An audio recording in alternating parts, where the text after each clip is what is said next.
23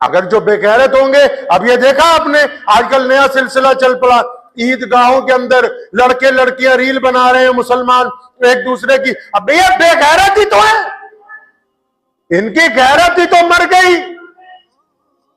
یہ جو تصویریں ریلیں بنا رہے ہیں لڑکے لڑکیاں جا کے کوئی جامع مسجد میں جا کے کوئی عیدگاہ کے اندر جا کے، ان کی غیرت ہی تو مر گئی. اگر ان میں غیرت موجود ہوتی تو یہ ایسی حرکت خدا کے گھر میں کرتے ہی نہیں.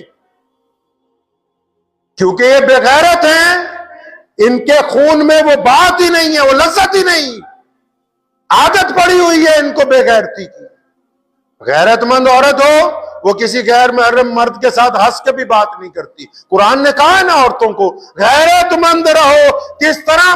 اللہ فرماتے ہیں کہ اگر کوئی غیر محرم آ جائے، اگر اس سے ضرورت کی بات بھی کرنی ہو نا تو ذرا اکڑ کے کرنا. کہیں تم ہنس کے بات کرو، نرمی سے بات کرو تو اپنے دل میں روگ نہ پال لے، گرچہ تم پاک ہو. اللہ درس دیتے ہیں، محمد رسول اللہ نے ہمیں سبق دیا بھی رہنا کیسے ہے.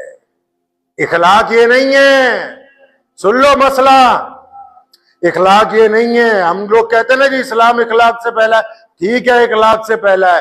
اخلاق اس کو کہتے ہیں پاور میں ہونے کے باوجود رحم دل ہونا. اور جب غریب آدمی دیوان صاحب کی چمچا گیری کرتا ہے وہ اخلاق نہیں کہلاتا، اس کو چمچا گیری کہا جاتا ہے. جب غریب آدمی کسی چودھری کی، کسی رئیس کی، اجی جناب کیا بات ہے آپ کی تو بہت بات ہے، یہ اخلاق نہیں ہے، چمچا گیری. اسلام نے منع کیا چمچا گیری سے. ٹھیک ہے اگر غریب ہے تو کیا ہوا، غیرت مند تو ہے. غریب ہونا کوئی بڑا عیب تو نہیں ہے، سستے کپڑے پہننا کوئی بڑا عیب تو نہیں ہے.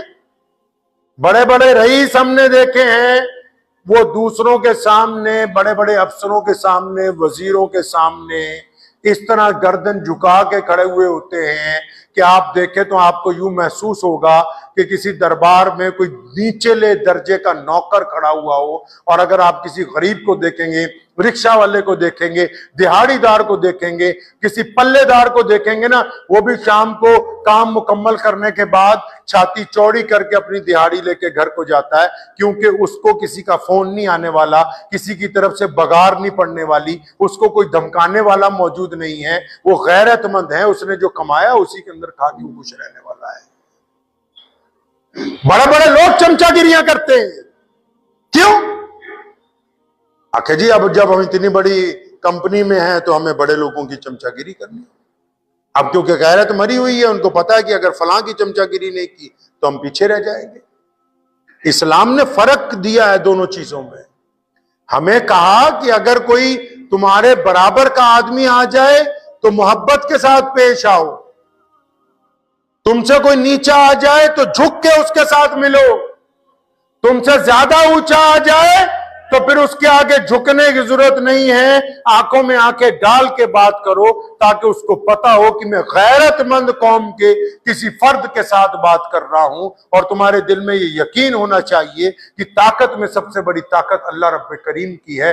جب تک وہ نہیں چاہیں گے کوئی نقصان نہیں ہوگا، اگر وہ چاہ لیں تو دنیا کی کوئی طاقت آپ کا فائدہ نہیں کرنے والی ہے. تو دعا کیجیے اللہ ہمیں غیرت مند بننے کی توفیق عطا فرمائے. اللہ قرضے لینے کی بجائے اپنی ہمت کے مطابق کام کرنے کی توفیق عطا فرمائے.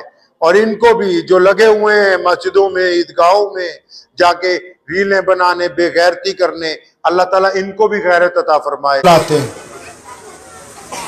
گھر لانے کے بعد چاہے اس نے جتنے مرضی پیسے لگا کے کوٹھی بنائی ہو، تو یہ گھر والے اتنی ہمت بھی نہیں رکھتے کہ اس کو اس بیڈ روم میں، اس کمرے میں لے جائیں جس پہ لاکھوں روپے خرچ کر کے اس نے اپنے لیے بنوایا ہے. اتنی ہمت نہیں رکھتے کہ اس کو وہاں لے جائیں.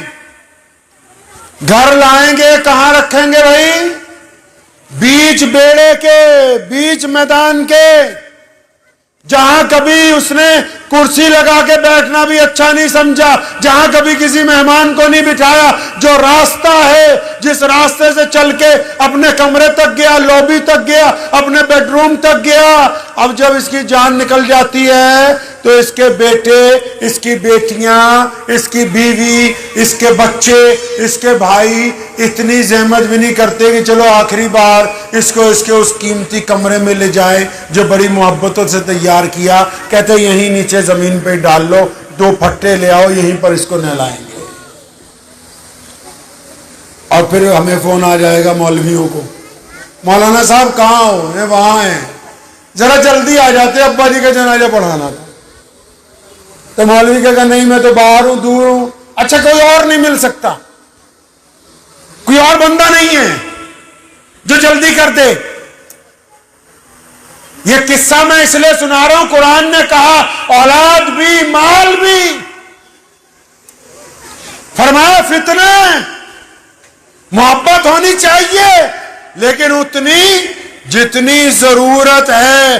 اصل محبت کا مرکز اللہ اور اس کے رسول صلی اللہ علیہ وسلم ہے. یہ دیکھ لو محبتوں کا نتیجہ، تمہاری جان نکلتی ہے وہ اولاد جس کے لیے ٹھگیاں ماری، جس کے لیے لوگوں سے لڑتے رہے، جس کے لیے پلاٹ بناتے رہے، جن کے لیے کوٹھیاں بنائی، جن کو کاریں خرید کے دی، جن کو بہترین موبائل خرید کے دیے، جن کے منہ میں گوشت کے لقمے توڑ توڑ کے ڈالتے رہے، جن کے لیے اپنا پیٹ کاٹا، جن کے لیے خود بھوکے رہے، جن کو اچھے اسکولوں میں پڑھایا، جن کو دور مدرسوں میں منت کر کے پڑھنے چھوڑ کے آئے. آج جب جان نکلی بس 1 منٹ میں ہی آنکھیں پھیر گئے کہ بس جلدی کرو جتنی جلدی ہو سکتا ہے. اگر کسی رشتہ دار کا فون بھی آیا کہ بھائی اتنی دیر جنازہ نہیں رکھ سکتے کیونکہ اسلام کا حکم ہے، پھٹافٹ اس کو قبرستان پہنچا دو.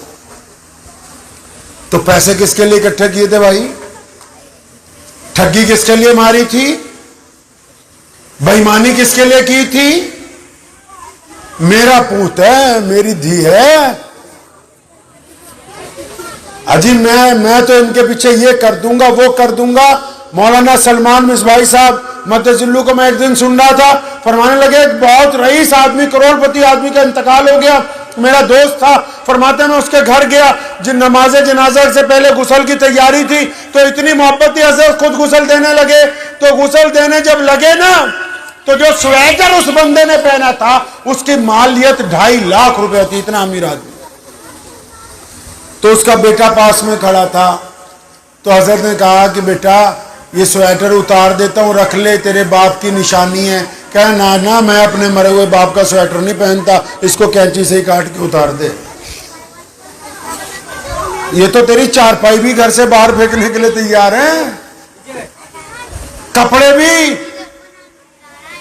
اماں کہے سارا دن نا میں نے بہت پیسے کھاتے میں رکھے. کس کے لیے رکھے بھائی؟ کس کے لیے رکھے؟ جو دوبارہ قبرستان بھی نہیں جائے سارا سال اور خود قرآن بھی نہ پڑھا. قرآن پڑھنے کے لیے بھی ہم جیسے مولویوں کے پاس آ گئے کہ جی حضرت جی بس قرآن ختم کرا دیو. ایک بات بتاؤ، ابے کا کسی کا انتقال ہو جائے قرآن ہم پڑھ دیں؟ یہ مدرسے کے بچے بیٹھے ہیں، یہ میں اس لیے قصہ نہیں سنا رہا کہ میں کسی مدرسے کی برائی کر رہا ہوں، اس لیے کہہ رہا ہوں جو بچے ہیں نادان ہیں تم ہمیں لے جاؤ. جو چھوٹے چھوٹے بچے ہیں انہوں نے پارا پڑھ دینا تمہیں.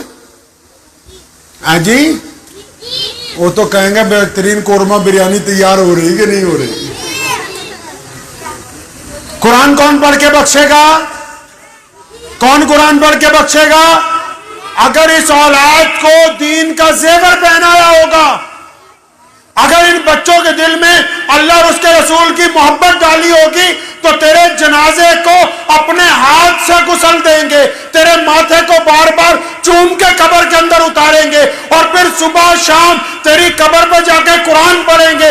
اور پھر جب اور وقت گزر جائے گا دعا میں سب سے پہلے اپنے رب سے اپنے باپ کی مغفرت کے لیے، اپنی ماں کی مغفرت کے لیے، اپنے بھائی کی مغفرت کے لیے روزانہ دعائیں کریں گے. اور اس وقت تک دعائیں کریں گے جب تک یہ زندہ ہیں، صرف اس لیے تاکہ ان کو دین سمجھایا گیا. اور اگر دین نہیں سمجھایا پھر تو بس مولویوں نے آ کے ہی ختم کرانا، وہ بھی ہو گیا، نہیں ہوا تو سبحان اللہ ہے بس. تو کہنے کا مقصد میرا آپ سے یہ کہ ہم اپنی پریکٹیکل لائف جو ہے، ذاتی زندگی، اس میں دین کو لے کے آئیں، لائیں گے انشاءاللہ. یہ مسجد بنے گی تو پتہ لگے کہ اس کے نمازیوں میں محبت ہے، اپنے امام کی اقتداء کرتے ہیں، احترام کرتے ہیں۔ پتہ لگے کہ اس مسجد کے دروازے تک کوئی محلے کا غریب پہنچ جاتا ہے تو اس کی بے عزتی نہیں کی جاتی، اس مسجد کے دروازے تک اس علاقے کا کوئی بیمار پہنچ جائے تو اس کی مدد کے لیے اسپتال تک رقم جمع کرانے کے لیے یہ جاتے ہیں۔ پتہ لگے کہ اس مسجد والے اگر دین پہ کوئی بات آ جائے، اسلام پر کوئی حرف آ جائے، اگر کسی اپنے کو تکلیف پہنچ جائے تو سارے کام چھوڑ کے اس بھائی کی مدد کے لیے اکٹھے ہو جاتے ہیں۔ اگر اس انداز کے ساتھ ہم اپنی مسجد کے نمازی بنیں گے تو یہ نمازیں اللہ کے حضور اسی وقت قبول ہوں گی انشاءاللہ۔ سمجھے کہ مسجد صرف نماز کے لیے، نماز اس لیے رکھی مسجد میں کیونکہ نماز سے طاقتور کوئی عمل ہی نہیں اسلام میں۔ نماز اس لیے فرض کی، نماز ہی کی جماعت اس لیے بنائی، نماز میں ہی امامت اس لیے رکھی، نماز کے لیے ہی اذان اس لیے رکھی کہ نماز سے طاقتور عمل اسلام میں کوئی نہیں۔ یہ اتنا طاقتور عمل ہے جو زانی کو متقی بنا سکتا ہے، یہ اتنا طاقتور عمل ہے جو چور کو نیاز مند بنا سکتا ہے، یہ اتنا طاقتور عمل ہے جو بددیانت کو ایماندار بنا سکتا ہے، یہ اتنا طاقتور عمل ہے جو فقیر کو بادشاہ بنا سکتا ہے۔ اسلام میں سب سے طاقتور اگر کوئی عمل ہے تو وہ نماز ہے۔ اسی لیے تو نماز کو مسجد کا مرکزی رکن بنایا گیا کہ آؤ اب اس نماز کے بہانے اچھے بنیں گے، اس نماز کے صدقے ہم نیک بن جائیں گے، اس نماز کی وجہ سے اجتماعیت بنے گی، اس نماز کی وجہ سے بھوکوں کی مدد ہوگی، اس نماز کی وجہ سے آپس میں پیار ہوگا، اس نماز کی وجہ سے ایک دوسرے سے دین کی باتیں کریں گے، اس نماز کی وجہ سے بھوکوں کا خیال رکھیں گے۔ اگر یہ والا عمل چھٹ جائے تو پھر مسجد کی مرکزیت صرف ایک عمارت ہے، اس سے زیادہ اور کچھ نہیں۔ تو مسجد کو مسجد بنانے کے لیے مسجد والوں کا اچھا بننا، مسجد والوں کا سنت کے مطابق چلنا نہایت ضروری ہے۔ مسجد کے خادموں پہ یہ بات لازم ہے کہ وہ لوگوں کو تانا نہ ماریں، وہ لوگوں سے تلخی میں بات نہ کریں، وہ لوگوں کو پریشان نہ کریں، وہ اپنی مرضی لوگوں پر تھوپنے کی کوشش نہ کریں، وہ بچوں کو مسجد سے باہر نہ بھگائیں، وہ اس انداز سے اتنی محبتوں کے ساتھ ہر ایک آنے والے کے سامنے اپنے آپ کو اس طرح پیش کریں کہ بندے کو لگے کہ واقعی اللہ کے گھر کا یہ خادم ہم سے محبت کرنے والا ہے۔ اور جب بندہ اللہ کے مہمان کا استقبال اس کی شان کے مطابق کرتا ہے تو پھر بندہ جب اللہ کے مہمان کا استقبال اس کی شان کے مطابق کرتا ہے تو ایسے امام کو، ایسے متولی کو، ایسے پردھان کو، ایسے ممبروں کو اللہ اپنے دوست بنا لیتے ہیں۔ اور قرآن نے کہا کہ جنہوں نے یاری رب نال لا لئی انہاں نوں ہن ڈرن دی ضرورت نہیں ہے۔ جو اللہ کے دوست ہو گئے ان کو، جو اللہ کے دوست ہو گئے ان کو ڈرنے کی ضرورت نہیں ہے۔ تو اس بات کو ذہن نشین کر لیں، ہم جتنے لوگ ہیں، کسی کی عمر کتنی ہو سکتی ہے، کسی کی کتنی ہو سکتی ہے، سب نے یہاں رہنا تو نہیں ہے، لیکن اللہ کے یہ گھر رہیں گے، یہ مسجدیں قائم رہیں گی، ان سے اٹھنے والی صدائیں زندہ رہیں گی۔ اگر آج ہم نے ان مسجدوں کی تعمیر کے اندر اپنا خون شامل کیا، اپنا پسینہ شامل کیا، اپنی نیک کمائی کو شامل کیا، اپنے آپ کو اس میں لگا دیا، اگر ہم نے آج ان مساجد کے لیے اپنا سب کچھ نچھاور کر دیا تو کل مرنے کے بعد بھی ان مسجدوں میں سے ہمارے حصے کا ثواب ہم کو ملتا رہے گا۔ ہم لوگ ذاتی کاموں میں بھی ایک دوسرے کی مخالفت میں سوچتے ہیں، ہم دوسری اقوام کے متعلق بھی سوچ اچھی نہیں رکھتے۔ یہاں تو نبی علیہ السلام فرما رہے ہیں بار بار بدگمانی کفر ہے، کفر ہے، کفر ہے، فرمایا اپنے پاس سے اندازے مت لگایا کرو، بعض چیزیں دیکھی اور سنی ہوئی بھی جھوٹ ہو سکتی ہیں۔ لیکن ہمارے یہاں تو معاشرے نے مکمل نظام ہی اختیار کر لیا کہ ہم دیندار تو ہیں لیکن گنہگار دیندار ہیں. دیندار تو ہیں لیکن کون سے دیندار ہیں؟ گنہگار دیندار، جن کے گناہ ان کو دین سے کامیابی کی طرف نہیں پہنچانے دے رہے. کیونکہ سنت جو سب سے قریبی سنت ہے، نبی علیہ السلام کی سب سے محبوب ترین سنت ہے کہ جب ایمان والا سوچے گا تو مثبت پازیٹیو سوچے گا، گفتگو کرے گا تو پازیٹیو گفتگو کرے گا، اور کسی کے متعلق رائے جب قائم کرے گا تو پازیٹیو رائے کم کرے گا. تو ہم اس ابتدائی سنت کو ہم نے چھوڑا ہوا ہے. ہم نماز بھی وقت پہ پڑھتے ہیں، روزہ بھی رکھتے ہیں، زکوٰۃ بھی دیتے ہیں، حج بھی کرتے ہیں، لیکن جب اپنے بھائی کے متعلق، بیوی کے متعلق، دوستوں کے متعلق، اپنی ہمسایہ قوموں کے متعلق، اپنے کاروباری پارٹنر کے متعلق جب اکیلے رائے قائم کرتے ہیں تو غلط رائے قائم کرتے ہیں. اگر وہ صحیح بھی ہے تب بھی غلط رائے قائم کرتے ہیں. اب یہ تو حضور صلی اللہ علیہ وسلم کی سنت نہیں ہے. نبی علیہ السلام کا دین عبادات کا نام تو نہیں ہے.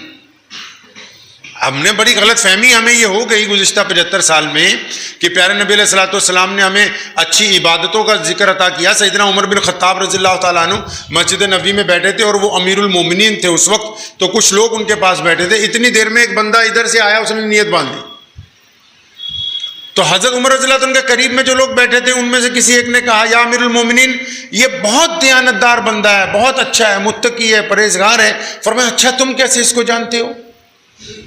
تو بولا میں اس کو فجر میں بھی دیکھتا ہوں، ظہر میں بھی دیکھتا ہوں، عصر میں بھی، مغرب میں بھی، اور بعض اوقات تو یہ تہجد کی نماز میں بھی وہاں مسجد میں موجود ہے.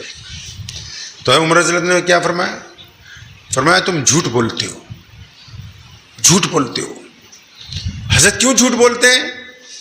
فرمایا اس کے گھر میں اس کے ماں باپ سے جا کے پوچھو، اس کی بیوی سے پوچھو، اس کے پڑوسیوں سے پوچھو، بھائیوں سے، کاروباری رشتہ دار، ان سے، پارٹنرز جو ہیں. اگر وہ کہتے ہیں کہ یہ نمازی ہے تو یہ نمازی ہے، وہ کہتے ہیں یہ ٹھگ اور بے ایمان ہے تو یہ ٹھگ اور بے ایمان ہے، یہ نمازی نہیں ہے. اسلام عبادات کا نام نہیں ہے، اسلام اعلیٰ کردار کا نام ہے. عبادات تو اس کردار تک پہنچنے کے لیے سیڑھی بنائی گئی. عبادات تو اس لیے قائم کی گئی کہ ایک بہترین مسلمان ہم پیش کر سکیں معاشرے کے اندر. اب ہمارے پاس وہ والا عبادات کا جو جز ہے اس کو ہم نے قتل کر دیا، اپنے ہاتھ سے مار دیا. دو باتیں نبی علیہ السلام نے بنیادی طور پر کہیں.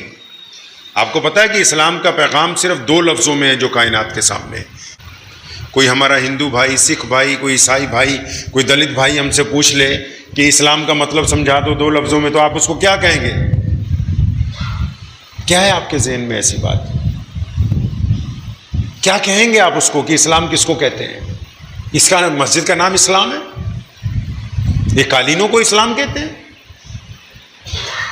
کس کو کہتے ہیں اسلام؟ یہ داڑھی ٹوپی کا نام اسلام ہے؟ آپ کیا بتائیں گے؟ ہر ایک مذہب کا کچھ موٹو ہوتا ہے نا، لوگو بنایا ہوتا ہے. آپ کے مذہب کا لوگو کیا ہے؟ آپ کیا کہنا چاہتے ہیں؟ دنیا کو بتانا کیا چاہتے ہیں آپ؟ ٹھیک ہے آپ اپنے عقائد کو لے کے، نظریات کو لے کے، عبادت گاہوں کو لے کے بہت حساس ہیں، لیکن آپ اپنے دین کے بارے میں دنیا کو کیا بتانا چاہتے ہیں؟ کبھی ایسے سوچا ہے آپ نے اس کے بارے میں؟ ناشتے سے گوشت شروع ہوتا ہے اور رات کو 1 بج جاتے ہیں، گوشت ہی نہیں ختم ہوتا ہے. اور جو پیارے محمد رسول اللہ صلی اللہ علیہ وسلم نے پیغام دیا اس کا ذکر نہیں ہے.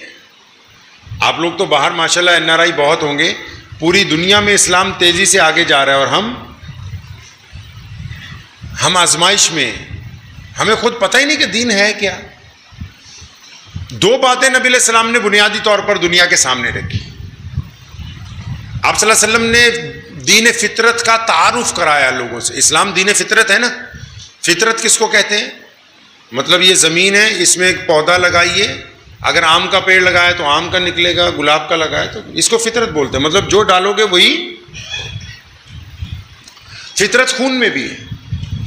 آپ کی بیوی چاہتی ہے کہ آپ اس کے علاوہ باہر کسی اور سے آنکھ نہ لڑائیں، یہ کسی کتاب میں نہیں لکھا، یہ اس کے خون میں ہے۔ آپ بھی چاہتے ہیں کہ میری بیوی میرے علاوہ کسی اور کے ساتھ تعلق نہ رکھے، یہ کسی کتاب میں نہیں لکھا، یہ آپ کے خون میں ہے۔ ایک باپ چاہتا ہے کہ ایک بیٹا اس کا وفادار رہے، پڑوسی کی باتیں نہ سنے، میرے یاروں کی کہنے میں نہ آئے، میری بات سنے، یہ کسی کتاب میں نہیں لکھا، یہ آپ کا خون کہتا ہے۔ ایک مالک کہتا ہے کہ ایک نوکر صرف میرا ہی کہنا مانے، میرے ساتھ والے دکاندار کا پانی کا جگ بھی اٹھا کے نہیں دینا چاہیے اس کو، کیونکہ نوکر میرا ہے۔ یہ کسی دستور میں تھوڑی لکھا ہے، یہ آپ کا خون کہتا ہے، اسی کو فطرت کہتے ہیں۔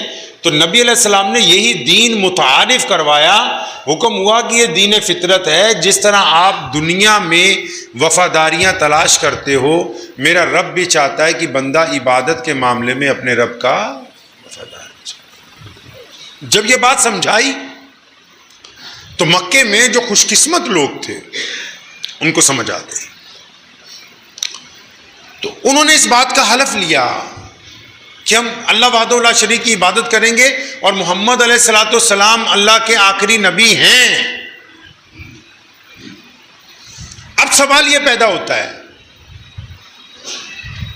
کہ اللہ کو بھی مان لیا، رسول اللہ صلی اللہ علیہ وسلم کو بھی مان لیا، اب کرنا کیا ہے بھائی؟ اب ہمیں آنا تھا نا، پٹھان بھائی کو پوچھا بھی کرنا کیا ہے، ٹائم پوچھا بھی کہاں کتنے بجے۔ اسی طرح ہر چیز کا کچھ مقصد ہے۔ جب دین کی بنیاد رسول اللہ صلی اللہ علیہ وسلم نے رکھی، اس بات سے لوگوں کو تعارف کروایا کہ اللہ وحدہ لا شریک کی عبادت کرنی ہے، اور رسول اللہ نے فرمایا میں اللہ کا آخری رسول بن کے آیا ہوں، تو جو خوش قسمت لوگ تھے، امی خدیجہ الکبریٰ رضی اللہ تعالی عنہا، سیدنا ابو بکر صدیق رضی اللہ تعالیٰ عنہ، مولا علی کرم اللہ وجہہ، اور سیدنا بلال حبشی رضی اللہ تعالیٰ عنہ، جو ابتدائی دور کے ساتھی تھے، جب وہ ایمان لے آئے انہوں نے پوچھا یا رسول اللہ اب کرنا کیا ہے بتائیے۔ اب نماز تو آئی نہیں اس وقت، روزے تو نہیں آئے، ابھی حج کرنے کا حکم تو ہوا نہیں، زکوٰۃ کا سسٹم تو ابھی آیا نہیں تھا، ابھی تو ابتدا ہوئی ہے، ابھی تو 10-20 دن گزرے ہیں، اعلان ہی کیا ہے۔ تو جو ساتھی تھے بالکل قریب کے، وہ تو ساتھ میں کھڑے ہو گئے، یا رسول اللہ ہم ساتھ میں ہیں آپ صلی اللہ علیہ وسلم، کیا کرنا ہے؟ تو نبی علیہ السلام نے کیا فرمایا پتہ ہے؟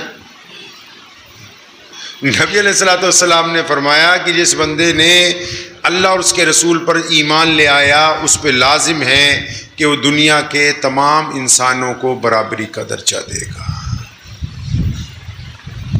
آپ کو پتہ ہے دنیا کا سب سے بڑا مسئلہ کیا ہے؟ دنیا کا سب سے بڑا مسئلہ کیا ہے پتہ ہے آپ کو؟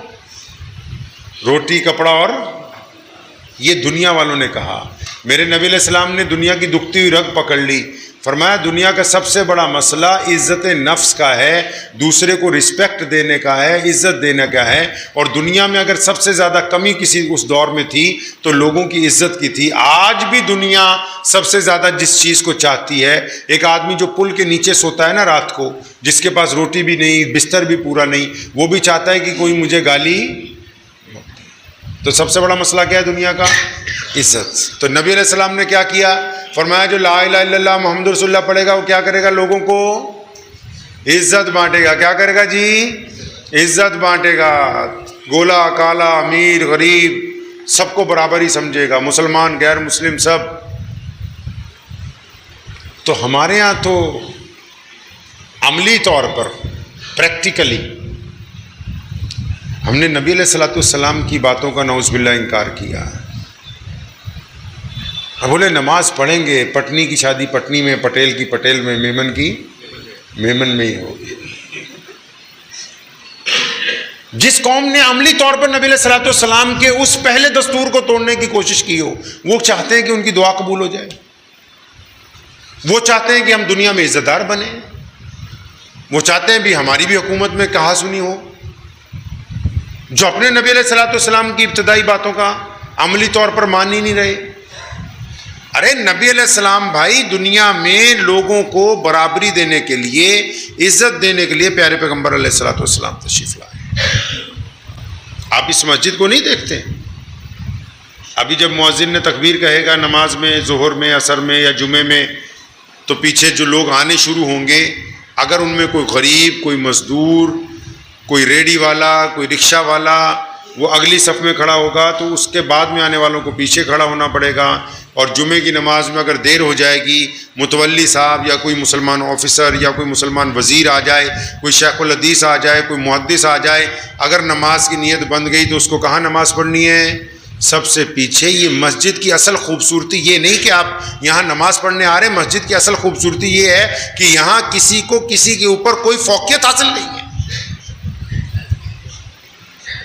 اس وجہ سے یہ مسجد بنائی گئی۔ نماز تو گھر پہ بھی پڑھ سکتے تھے، میں نہیں مرنی تھی گھر پہ، تکبر نہیں ختم ہونا تھا۔ اسلام بنایا کیوں گیا؟ کیا بتانا چاہتے ہیں آپ غیر مسلموں کو کہ بھی اسلام ہے کیا؟ یہ تو نہیں ہم چاہتے کہ ساری دنیا مسلمان ہو جائے، لیکن یہ ضرور چاہتے ہیں کہ دنیا میں جتنے لوگ ہیں وہ اس بات کو تسلیم کریں کہ عبد الرحمن بالکل کھرا ہے، کھوٹا نہیں ہے۔ اس بات کے لیے دو لفظی پیغام نبی علیہ السلام نے دیا۔ کوئی غیر مسلم پوچھے بھئی ہمارا رب، ہمارے نبی محمد صلی اللہ علیہ وسلم نے کہا کہ ایک اللہ اور اس کے رسول کی کہنا ماننے کے ساتھ ہم دنیا میں برابری کا سندیش لے کے آئے، بس دو لفظ۔ اور یہ جو ہم نے یہ جتنی چیزیں آپ دیکھ رہے ہیں یہ فرض ہے، مطلب نماز فرض ہے، روزہ فرض ہے، حج بھی ضروری ہے، زکوٰۃ بھی ضروری ہے، لیکن یہ تمام چیزیں فرائض میں آنے کے باوجود اسلام کی ضروریات میں سے ہیں، اسلام کے مقصد میں سے۔ ارے بولیے بھائی، اسلام کے مقصد میں سے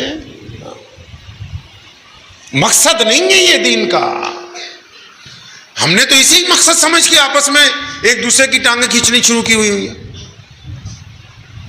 اللہ نے ہمیں ایک دوسرے پہ جج تھوڑی لگا رکھا ہے کہ ہم بتائیں گے کون کیسے نماز پڑھے گا، کون کس کی مونچھیں زیادہ اچھی ہیں، بڑی ہیں، چھوٹی ہیں، داڑھی لمبی۔ اس کام کے لیے یہ ممبر بنایا مسجد میں، اور ایک امام کی ڈیوٹی لگائی، اس کو کہا ہے کہ سارا ہفتہ بازار میں، گلیوں میں، کوچوں میں، گھروں میں اپنے جاننے والوں کو دیکھتے رہو، جو جو ان میں الٹے سیدھے کام کرتا ہے تو جمعے والے دن بنا نام بتائے اس کا ذکر کیا کرو تاکہ وہ سیدھے راستے پہ رہے۔ لیکن ہم نے تو سوچا ہم آپس میں جج لگے ہوئے، ہم بتائیں گے، ہم ایک دوسرے کی بے عزتی کریں گے۔ ایسا نہیں ہے اسلام میں۔ دو چیزیں، ایک محمد رسول اللہ صلی اللہ علیہ وسلم کا عالمگیری مقصد، اسلام کا ویژن، کائنات کے سامنے وہ پیغام جو رسول اللہ صلی اللہ علیہ وسلم لے کے آئے، اور دوسرا اسلام کی ضروریات۔ دو چیزیں، ایک مقصد ایک ضروریات۔ سادگی سے سمجھیے، اگر یہاں قالین نہیں بچھاتے، آپ لوگ ایسے ہی بیٹھ جاتے، تب بھی یہی بات ہوتی کہ نہیں ہوتی؟ ہو جاتی۔ یہ کرسی نہیں لگاتے، ہم کھڑے ہو کے بات کرتے، تب بھی یہی بات ہوتی۔ مائک نہیں ہوتا تب بھی یہی بات ہوتی۔ تو پتہ یہ لگا کہ یہ تو ساری چیزیں ضرورتیں ہیں، یہ قالین، یہ پنکھے، یہ اے سی، یہ مصلی، یہ تو ضرورتیں ہیں ساری۔ مقصد تھا کہ ہم لوگ آئیں گے، آپ آئیں گے، بیٹھ کے باتیں اللہ اور اس کے رسول صلی اللہ علیہ وسلم کی کریں۔ تو نماز کا کیا مقصد ہے؟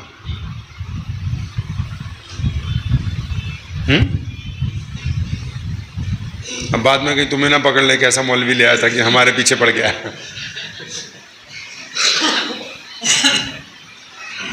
نماز کا کیا مقصد ہے؟ اللہ سے تعلق بڑھانا ہے۔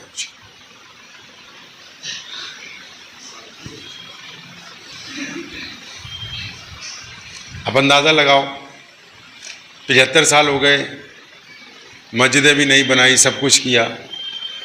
اب اگر پوچھتے ہیں مسلمانوں کو کہ نماز کا کیا مقصد ہے تو سوچتے ہیں کہ اب کچھ لوگوں کے دل میں آئے گا بھی تو اس لیے جواب نہیں دے رہے کہ پتہ نہیں صحیح ہو غلط ہو، تو باقی بھی سب ایک جیسے ہی ہیں۔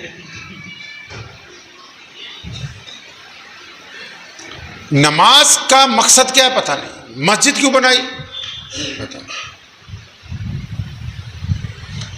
میرے بھائیوں، دین کو اس کی روش کے مطابق لے کے چلنا ہوگا۔ یہ فون ہے نا، سیمسنگ کا، ایپل کا، آپ کمپنی والوں کے پاس لے جائیں, اس کو بولو کہ سیمسنگ کا سافٹ ویئر ایپل میں ڈال دو, بولے گا نہیں ڈلے گا. بولے ایپل والا اوپو میں ڈال دو گے, نہیں.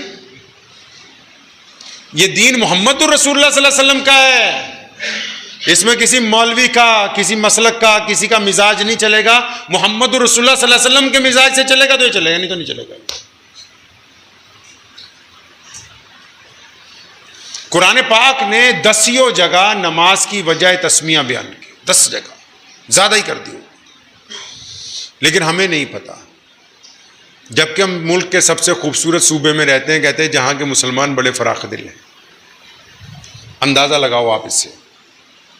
اس کا مطلب ہم مولوی ہم نے نیچے رکھے ہوئے ہیں, ہم مولویوں کے اوپر ہیں.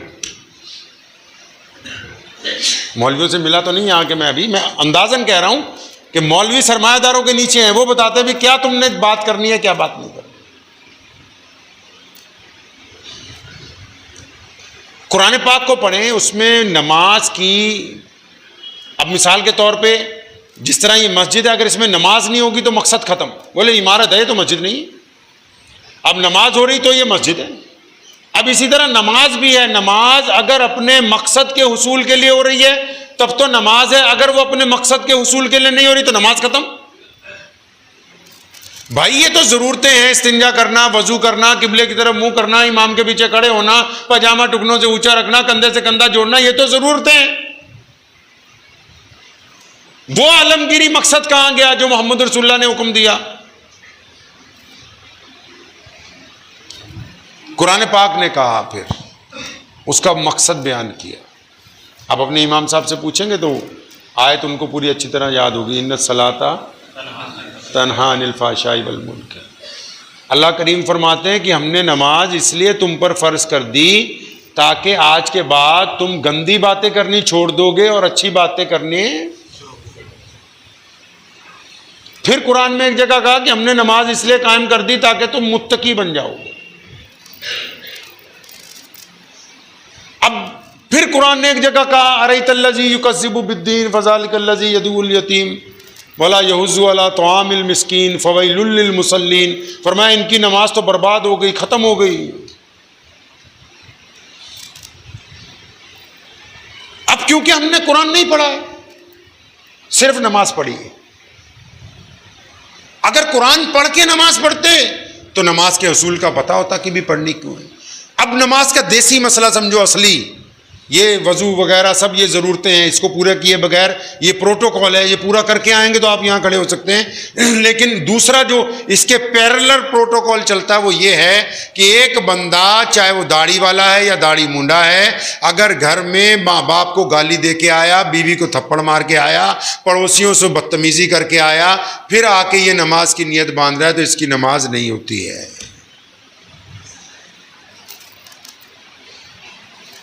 نماز اگر اپنے مقصد تک نہیں پہنچ رہی, اللہ نے کہا نا نماز اس لیے تاکہ تمہیں برے بننے سے روکنا ہے. اب ایک بندہ نماز بھی پڑھتا ہے, زنا بھی کرتا ہے, نماز بھی پڑھتا ہے, سود بھی لیتا ہے, نماز بھی پڑھتا ہے, اپنے ماں باپ کے آگے اونچی آواز میں بولتا ہے, اس کا مطلب اس کی نماز ہو ہی نہیں رہی. بھائی آپ کار میں بیٹھے ہو دلی جانے کے لیے, اب وہ دلی چل ہی نہیں رہی اپنی جگہ سے, تو آپ کیسے کہہ سکتے ہیں دوسرے کو کہ میں نے سفر کر لیا؟ وہ تو اپنی جگہ کھڑی ہوئی ہے,